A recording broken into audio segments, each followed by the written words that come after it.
In the devastated city of Derna, Libya, residents are frantically searching for missing family members. Rescue teams are urgently requesting additional body bags following a catastrophic flood that claimed thousands of lives and carried many out to sea. A powerful storm unleashed a deluge of water, flooding large parts of the Mediterranean city. This surge originated from a typically dry riverbed, exacerbated by dam breaches above the city.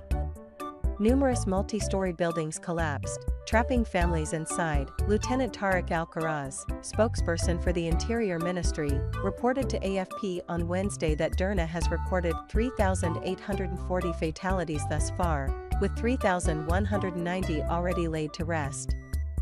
This toll includes approximately 400 foreigners, primarily from Sudan and Egypt.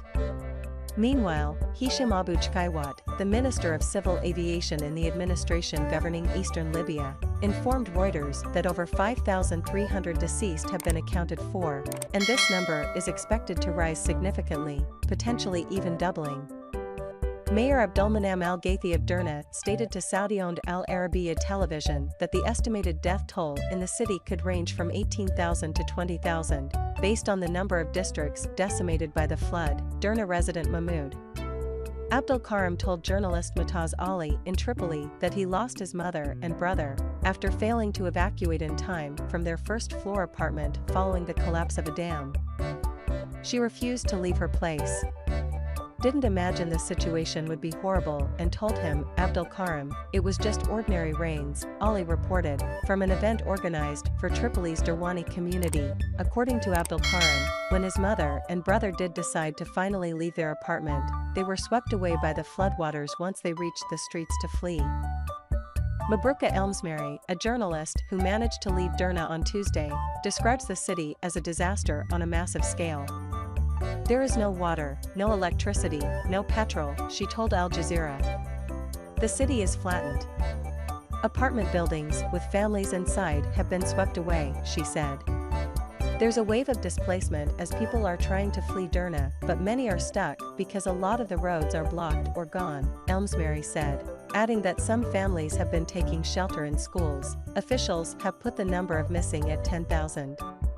The UN aid agency OCHA said the figure was at least 5,000. The beach was littered with clothes, toys, furniture, shoes, and other possessions swept out of homes by the torrent.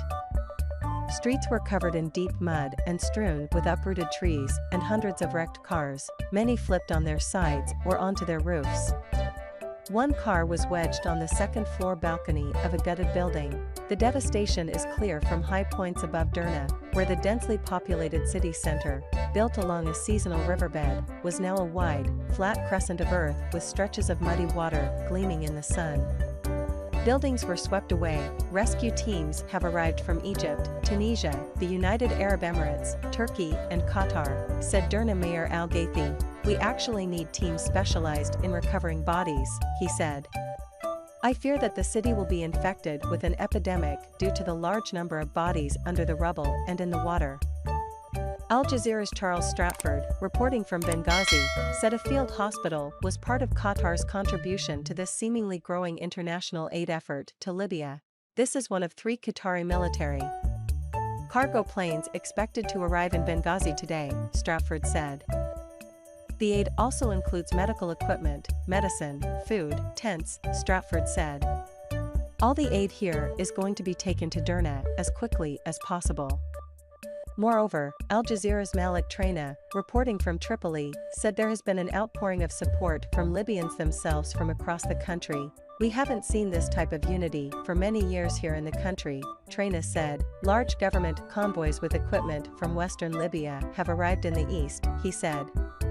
Volunteer convoys with assistance are also heading towards the east. We're seeing also now volunteers and people giving whatever they can, water, food, medicine, whatever supplies they can. Rescue operations are complicated by deep political fractures in the country of 7 million people that has lacked a strong central government and been at war on and off since a NATO-backed uprising that toppled Muammar Gaddafi in 2011. An internationally recognized government of national unity, NU, is based in Tripoli, in the west, while a parallel administration operates in the east, including Derna.